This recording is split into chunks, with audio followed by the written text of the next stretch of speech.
एक गांव बदली में एक नदी बहती थी। नदी बहुत ही साफ थी। पूरा बदली गांव उस नदी का पानी पीता और उस पानी में नहाता था। एक दिन एक चुड़ैल गांव के ऊपर से गुजर रही होती है। तभी वो देखती है कि नीचे लोग नहा रहे हैं। ये देखकर चुड़ैल बहुत खुश हो जाती है।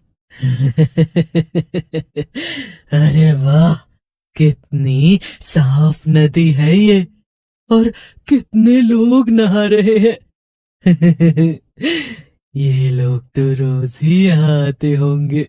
क्यों ना मैं इस नदी में कुछ दिनों के लिए अपना घर बना लूं, और इन गांव वालों को खाने से मेरी भूख भी मिट जाएगी। ऐसा सोचकर चुड़ैल नदी में उतर जाती है। उसी समय बिल्लू नाम का गांव वाला अपनी पत्नी बिल्ली से कहता है, अरे मेरी बिल्ली रानी, आज तो कुछ ज्यादा ही गर्मी है। मैं ऐसा करता हूँ, थोड़ी देर नदी में नहा कर आता हूँ। तू चलेगी मेरे साथ? ज्यादा बनो मत, जाना है तो चले जाओ। तुम्हें पता है ना कि मुझे नदी में नहाना पसंद नहीं। जाओ और जल्दी आ जाना। यहाँ वहाँ अपने आवारा दोस्तों के साथ मत बैठ जाना, समझे? फिर बिल्लू नदी के पास जाता है। अरे वाह, आज तो नदी का पानी कुछ ज्यादा ही ठंडा है। मजा आ जाएगा नहाने में। आज तो खूब तैरूंगा। ऐसा कहकर बिल्लू नदी में उतर जाता है और मजे से तैरने और गाना गाने लगता है। बिल्लू तैर रहा होता है, तभी उसे लगता है कि कोई उसके पैरों को खींच रहा है। बिल्लू घबरा जाता है और जोर से चिल्लाते हुए बोलता है, कौन है भाई? मजाक क्यों कर रहा है? तो कोई भी है, सामने आओ, सामने आओ, नहीं तो मार मार कर मछली बना दूंगा। लेकिन कोई जवाब नहीं आता। बिल्लू पानी के नीचे हाथ डालता है। उसके हाथ में चुड़ैल के बाल आ जाते हैं और वो चुड़ैल को ऊपर खींचने लगता है। जैसे ही बिल्लू जोर से खींचता है, चुड़ैल पानी से निकलकर उसके सामने खड़ी हो जाती है। क्यों बिल्लू, आखिर तुमने मुझे खींच ही लिया। कैसी लग रही हूँ मैं, बताओ जरा। हाँ? चुड़ैल को सामने देखकर बिल्लू घबरा जाता है। आज मेरा खून पीने का मन कर रहा है, थोड़ा सा खून पी लूं, फिर अगर तू जिंदा रहा तो मैं तुझे छोड़ दूंगी। ऐसा कहकर चुड़ैल बिल्लू का खून पीने लग जाती है और थोड़ी ही देर में पूरा खून पीने की वजह से बिल्लू की मौत हो जाती है। अरे, ये आदमी तो मर गया। इससे पहले कि लोग इसे ढूंढे, इसका चेहरा बिगाड़ देती हूँ और फिर इसकी लाश को पानी के अंदर छुपा दूंगी। ऐसा कहकर चुड़ैल बिल्लू की लाश का चेहरा बिगाड़ देती है और फिर उसकी लाश को नदी के तल में छुपा देती है। बिल्लू की पत्नी उसका इंतजार कर रही होती है। काफी देर बाद भी बिल्लू को न आते देख उसे गुस्सा आ जाता है और वो गुस्से में बोलती है, हाँ, इस आदमी को कोई होश नहीं है। बस आवारा गर्दी का बहाना चाहिए। मिल गए होंगे कुछ आवारा दोस्त। आज इसे उन्हीं के सामने झाड़ू से पीटूंगी तो ही सुधरेगा ये आदमी। ऐसा कहकर बिल्ली अपने हाथ में झाड़ू उठाती है और नदी की ओर चल देती है। तभी उसे उसका पड़ोसी गोपाल देख लेता है और छेड़ते हुए कहता है, अरे भाभी, ये झाड़ू लेकर कहाँ जा रही हो इस समय? लगता है बिल्लू भैया आज घर नहीं आए हैं अब तक। आज तो उनकी सफाई पक्की है, क्यों? गोपाल की बात सुनकर बिल्ली गोपाल से कहती है, उनका तो पता नहीं देवर जी कि उनकी सफाई होगी या नहीं। आपके बारे में सुना है कई दिनों तक नहाते नहीं हो। बोलो तो आज पहले आप ही को साफ कर दूं। बिल्ली को यूं गुस्से में देख गोपाल वहां से खिसकने में ही अपनी भलाई समझता है और बोलता है, नहीं भाभी, आज तो थोड़ा काम ज्यादा है। अभी चलता हूँ। ऐसा करना, आप मेरे हिस्से की भी सफाई बिल्लू भैया पर ही कर देना। मैं किसी और दिन सफाई करवा लूंगा। ऐसा कहकर गोपाल वहां से चला जाता है। बिल्ली नदी के किनारे जहां पर बिल्लू नहा रहा था वहां पहुंचती है और बिल्लू को ढूंढने लगती है। काफी देर ढूंढने के बाद भी जब उसे बिल्लू नहीं मिलता तो वो अरे ये कहाँ चले गए? नदी का ही तो बोलकर आए थे, लेकिन न जाने कहाँ चले गए। लगता है नहाकर गांव में बैठे होंगे। एक काम करती हूँ, वहीं चलकर देखती हूँ। ऐसा कहकर बिल्ली गांव में बिल्लू को ढूंढने लगती है, लेकिन उसे बिल्लू का गांव में भी पता नहीं चलता। हाँ, लगता है मैंने इन्हें सुबह सुबह डांटा था ना, उसी वजह से नाराज होकर चले गए।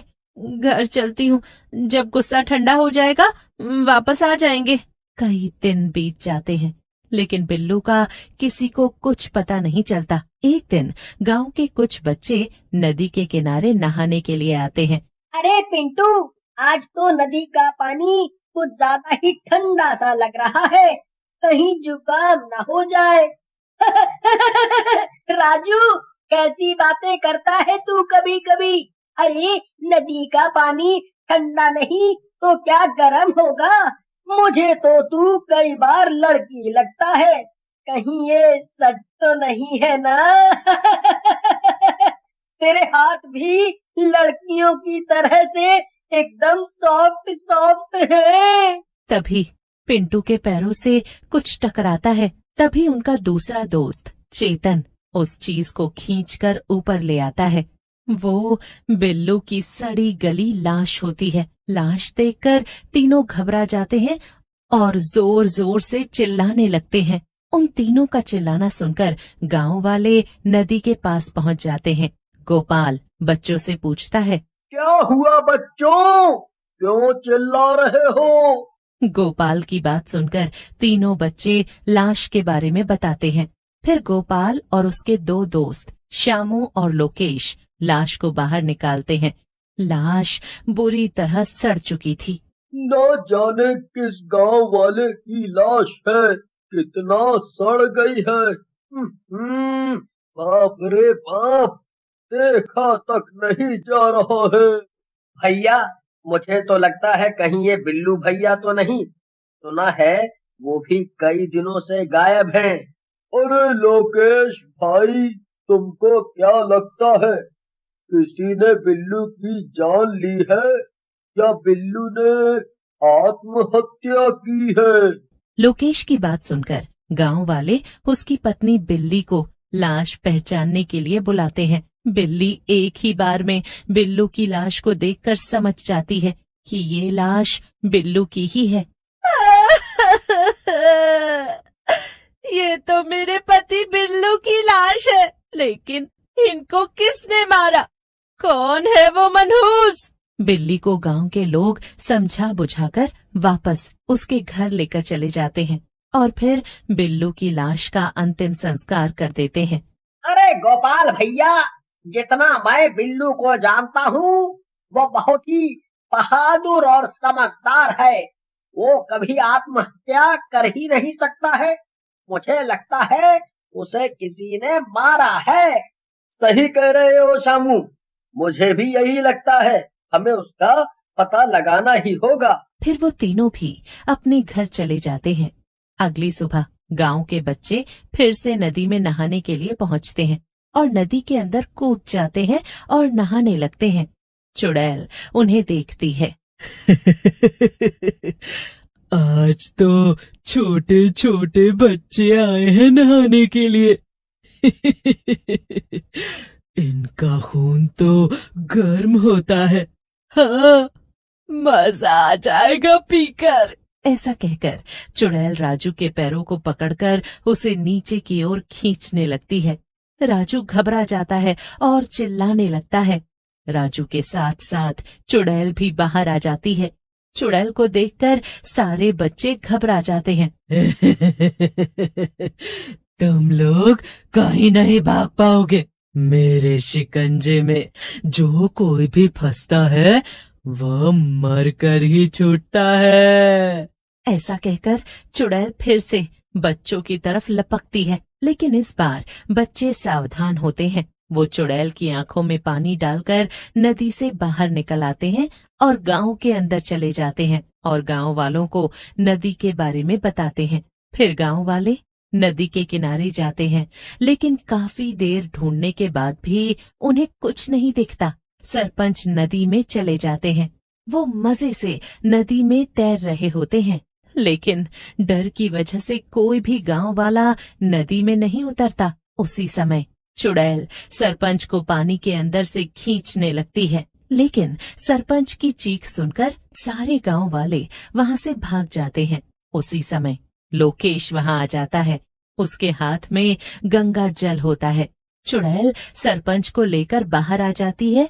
मेरा आज का शिकार मेरे पास आ गया है। लोकेश गंगा जल नदी में मिला देता है और चुड़ैल को जोर से धक्का दे देता है। चुड़ैल नदी में गिर जाती है तो जलने लगती है और थोड़ी ही देर में जलकर मर जाती है।